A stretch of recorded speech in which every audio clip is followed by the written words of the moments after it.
अस्सलामुअलैकुम।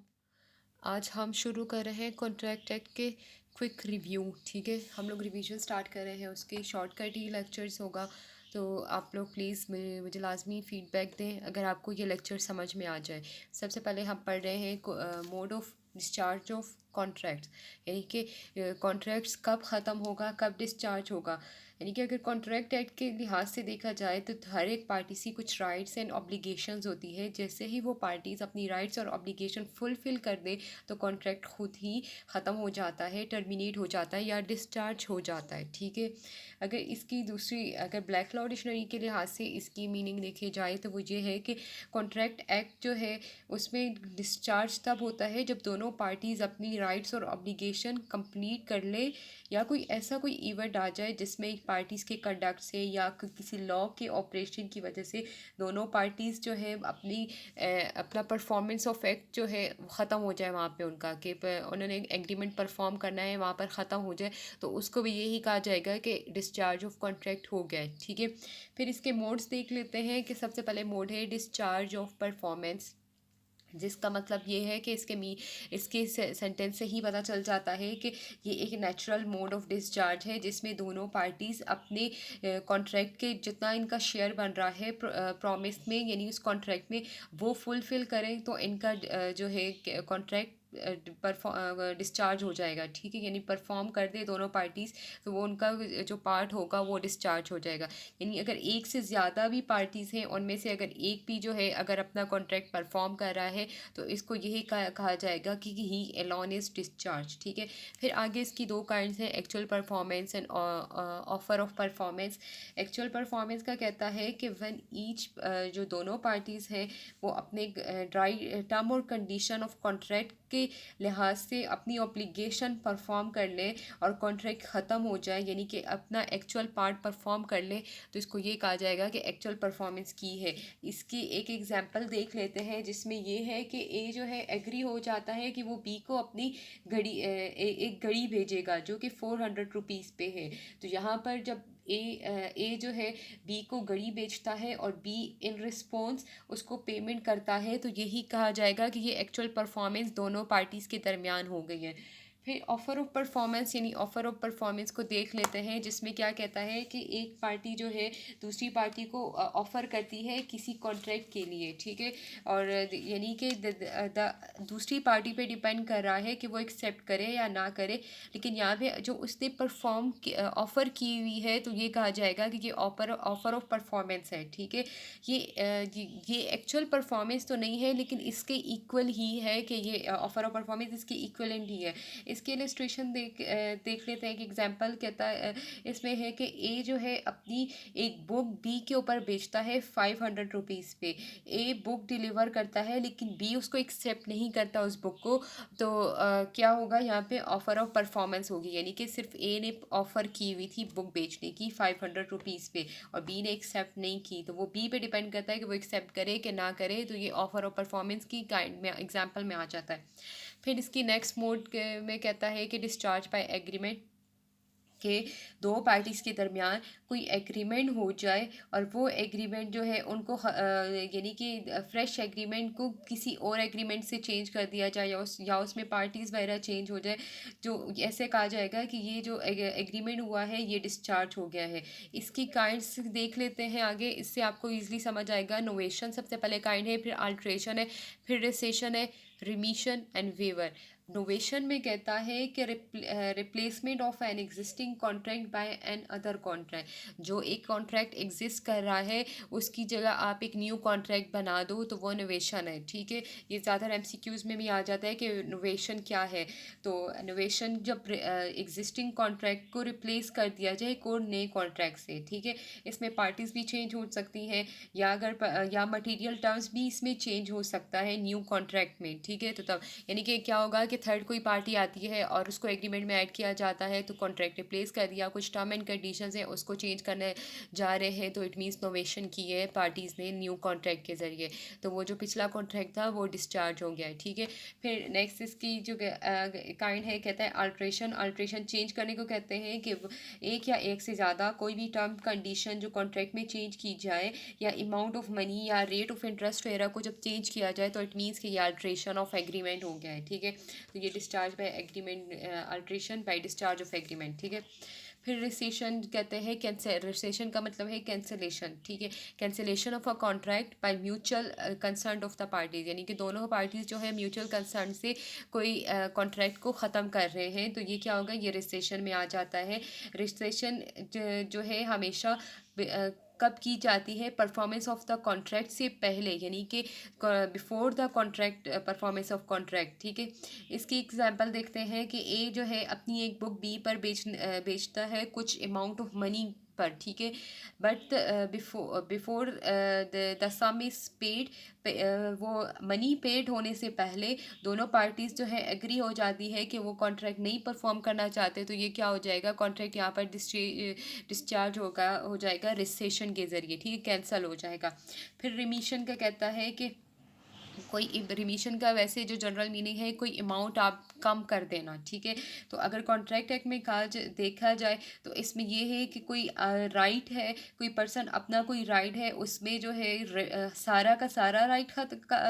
कर ले या उसमें से हाफ कोई राइट कर ले, तो ये क्या हो जाएगा, यानी कि या जो टाइम जो है कॉन्ट्रैक्ट का टाइम जो है उसको एक्सटेंड कर दे, ठीक है, तो ये रिमिशन में आ जाएगा। यानी कि एक पार्टी ने दूसरी पार्टी को कोई डेब्ट देना था, कोई कर्ज वगैरह देना था, कुछ पैसे अमाउंट देने थे, उसमें से उसने वो मनी जो है कम कर दिए या पूरा का पूरा मनी उसको माफ़ कर दिया, तो ये क्या हो जाएगा, रिमिशन हो जाएगा। या अगर उस कॉन्ट्रैक्ट में टाइम भी एक्सटेंड किया जा रहा है तो ये भी रिमिशन के अंदर ही आएगा। फिर वेवर में कहता है, वेवर के यही मतलब है कि आप जो है अपनी ऑब्लिगेशन दूसरी पार्टी ने जो ऑब्लिगेशन करनी है उसको आप माफ़ कर दो, ठीक है, यानी इसको छोड़ दो कि आप बस कॉन्ट्रैक्ट ना करो, तो ये वेवर में आ जाएगा। वेवर ख़त्म कर देना, मनसूख कर देना इसका कहते हैं, ठीक है।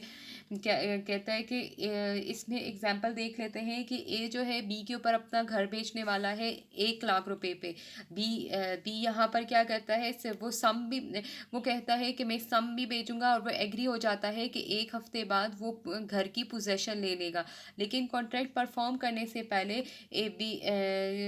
जो ए है वो बी से कहता है कि मैं ये कॉन्ट्रैक्ट नहीं करना चाहता, तो यहाँ पर क्या हो जाएगा, और बी एग्री हो जाता है ए की रिक्वेस्ट के ऊपर, तो यहाँ पर यानी कि कहा जाएगा कि बी ने अपना जो राइट है वो वेव कर दिया है और कॉन्ट्रैक्ट डिस्चार्ज हो गया है। फिर नेक्स्ट थर्ड को देख लेते हैं, इसकी जो थर्ड मोड है कहता है डिस्चार्ज बाय सबसीक्वेंट इम्पॉसिबिलिटी, के कोई कॉन्ट्रैक्ट जो था वो बनाया जा रहा था वो शुरू में इलीगल नहीं था, ना ही उसमें कोई इम्पॉसिबिलिटी थी कि कॉन्ट्रैक्ट नहीं किया जा सकता, यानी कि सबसे पहले वो लॉफुल था जब बनाया जा रहा था, लेकिन बाद में वो कॉन्ट्रैक्ट क्या हो जाए, वॉइड हो जाए या इलीगल हो जाए, तो या इम्पॉसिबल हो इस कॉन्ट्रैक्ट को करने के लिए, तो ये क्या होगा, डिस्चार्ज बाय सब्सिक्वेंट इम्पॉसिबिलिटी। तो इसके देखते हैं कि डिस्चार्ज बाय इम्पॉसिबिलिटी कैसे आएगी। कहता है कि डिस्ट्रक्शन ऑफ सब्जेक्ट मैटर, यानी कॉन्ट्रैक्ट हो गया किसी सब्जेक्ट मैटर के ऊपर और बाद में वो कॉन्ट्रैक्ट क्या हुआ, उसमें वो जो चीज़ मतलब कि जो कॉन्ट्रैक्ट का सब्जेक्ट मैटर था वो ख़राब हो गया, ठीक है, या वो तबाह हो गया। फेलियर ऑफ अल्टीमेट पर्पस, जिस पर्पस के लिए कॉन्ट्रैक्ट किया गया था वो पर्पस ही ख़त्म हो जाता है, तो तब भी कॉन्ट्रैक्ट क्या हो जाएगा, यानी कि सब्सिक्वेंटली इम्पॉसिबल हो गया तो वो डिस्चार्ज हो जाएगा, ठीक है। या जो पर्सन है जिसने कॉन्ट्रैक्ट करना है वो उसकी डेथ हो गई है या वो पर्सनली इनकेपेबल है उस कॉन्ट्रैक्ट को परफॉर्म करने के लिए, या वो पागल हो गया है, ठीक है। या चेंज ऑफ लॉ, जिस लॉ के तहत वो कॉन्ट्रैक्ट बनाया जा रहा था तो वो कॉन्ट्रैक्ट वो जो लॉ था तो वो चेंज हो जाता है, तो यहाँ पर भी यानी कि डिस्चार्ज बाय सब्सिक्वेंट इम्पॉसिबिलिटी में आएगा। या डिक्लेरेशन ऑफ वार हो जाती है तो तब भी ये डिस्चार्ज बाय सब्सिक्वेंट इम्पॉसिबिलिटी में आएगा कि बाद में इम्पॉसिबिलिटी आई है तो कॉन्ट्रैक्ट क्या हो गया, यहाँ पे डिस्चार्ज कर दिया गया। फिर इसके 4 पॉइंट है, कहता है discharge by lapse of time, जहाँ यहाँ पर एक टाइम था लिमिटेशन एक्ट के अंदर, कोई कॉन्ट्रैक्ट परफॉर्म करने के लिए टाइम दिया गया था और वो स्पेसिफिक टाइम में वो कॉन्ट्रैक्ट परफॉर्म नहीं हुआ उस रीजनेबल टाइम में, तो इसको वो टाइम गुजर जाए तो वो कॉन्ट्रैक्ट खुद ही डिस्चार्ज हो जाता है वो टाइम के गुजरने के बाद, ठीक है। फिर 5 कहता है discharge by operation of law. Discharge by operation of law का देखते हैं कैसे होता है कि सबसे पहले इंसॉल्वेंसी, एक पर्सन है जिसको बैंक कह दे कि ये इंसॉल्वेंट हो गया है, इसके पास कोई पैसा नहीं है, तो वो जो अगर उसने कोई कॉन्ट्रैक्ट वगैरह किए हो तो वो कॉन्ट्रैक्ट ऑटोमेटिकली जो है डिस्चार्ज हो जाएंगे। फिर इसकी जो नेक्स्ट कहता है मर्जर। मर्जर में कहता है कि कोई इन्फीरियर राइट था वो कोई सुपीरियर राइट के साथ मिल जाता है, तो ये क्या हो जाएगा, यानी कि ये कॉन्ट्रैक्ट यानी कि merger take place when an inferior right available to the party change into a superior right to same party under the same contract। यानी कि superior right था, इन्फीरियर राइट था, वो चेंज हो गया सुपीरियर राइट में उसको इसी सेम कॉन्ट्रैक्ट के अंदर और वही सेम पार्टी है, तो इसको क्या कहा जाएगा कि ये जो कॉन्ट्रैक्ट है बाय मर्जर, तो ये डिस्चार्ज हो गया है, ठीक है। यानी कि एक न्यू कॉन्ट्रैक्ट के अंदर आ गया, पहले उसका इन्फीरियर राइट बन रहा था तो फिर सुपीरियर राइट जब बनने लगा तो एक न्यू कॉन्ट्रैक्ट, वो जो इन्फीरियर राइट वाला कॉन्ट्रैक्ट था वो ख़त्म हो गया और दूसरा एक कॉन्ट्रैक्ट उनके दरमियान में बन गया, तो ये डिस्चार्ज जो पिछला डिस्चार्ज हुआ है तो उसको कहा जाएगा discharge by operation of law, ठीक है। फिर नेक्स्ट इसको देख लेते हैं कि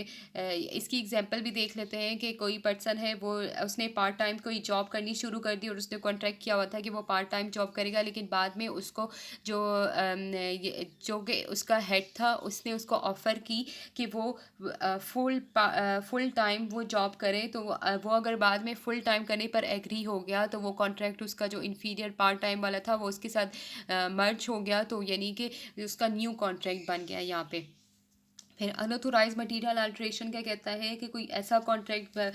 बनाया गया है पार्टीज़ के दरमियान जिसमें एक पार्टी ने अनऑथोराइज मटेरियल उसमें डाला हुआ है और दूसरी पार्टीज़ जो है वो उसकी कंसर्न के वहाँ है, तो यहाँ पर जो एग्रेव पार्टी होगी वो कॉन्ट्रैक्ट के ख़िलाफ़ बोल सकती है, वो कॉन्ट्रैक्ट को ख़त्म कर सकती है, तो जब यहाँ पर अनऑथोराइज मटेरियल अल्ट्रेशन की जाए तो वो क्या होगा, यानी कि discharge by operation of law के तहत जो है ये आएगा कि उस पर्सन ने वो कॉन्ट्रैक्ट ख़त्म कर दिया है। फिर 6 का देख लेते हैं कि discharge by breach of contract. इसमें कहता है कि किसी दो पार्टीज़ के दरमियान कोई कॉन्ट्रैक्ट परफॉर्म करना है लेकिन दूसरी पार्टी जो है वो परफॉर्म करने से फेल हो जाती है, जो प्रोमिसर है वो फेल हो जाता है,